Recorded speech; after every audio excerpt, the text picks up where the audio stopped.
On behalf of ExpertVillage.com, I am Jennifer with the Perfect Fit Alterations. We are located in 102 South Main Street, Burleson, Texas. Our phone number is 817-447-3522. Today we are going to make a buttonhole using the zigzag stitch. Now most machines come equipped with a buttonhole attachment or a foot or something special you use. This time we're going to make a buttonhole just using our regular foot, and I'm going to show you how you can do it just in case you lose your foot or you don't know how to use it. Okay, I have a piece of sample denim.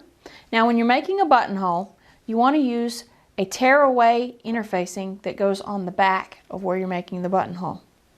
That helps stabilize your fabric because the buttonhole stitches that you're going to be doing on here, if you have a lightweight piece of fabric, it's going to draw the fabric up and it's not going to look very good.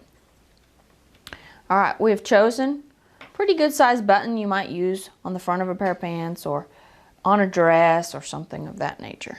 And we're going to mark a line on the fabric with our marking pencil. We're going to mark a cross line where we're going to bar tack to make our buttonhole. Now this, when you iron it, you want to use a chalk that disappears when you iron it. We've marked our fabric, and now for video purposes we're going to use a darker colored thread so that it'll show up and you can see what I'm doing here. But you want to match your thread to your fabric because you really don't want to see your buttonhole. You want it just to be there and serve as a buttonhole, but you don't want it to be real obvious. You've adjusted your length on your machine. You're going to sew down one side of the fabric. You want your stitches to be pretty close together. Be sure and lock them when you get to the end.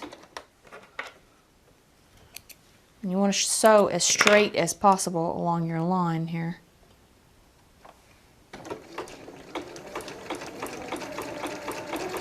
Going to do the other side.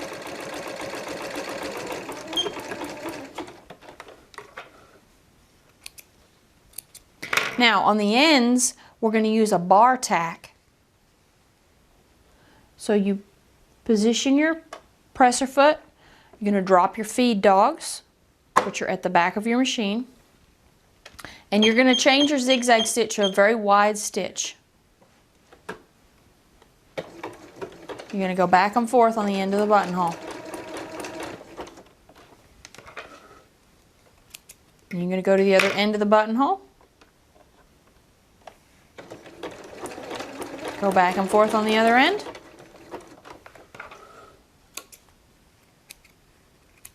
Now, if you don't quite get to the end there, because I've made a little mistake, and it will probably be better anyway, just put a little extra bar tack at the end, and that should fix the mistake.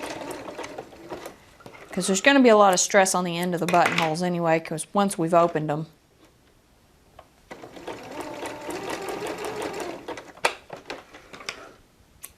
And we've made our buttonhole.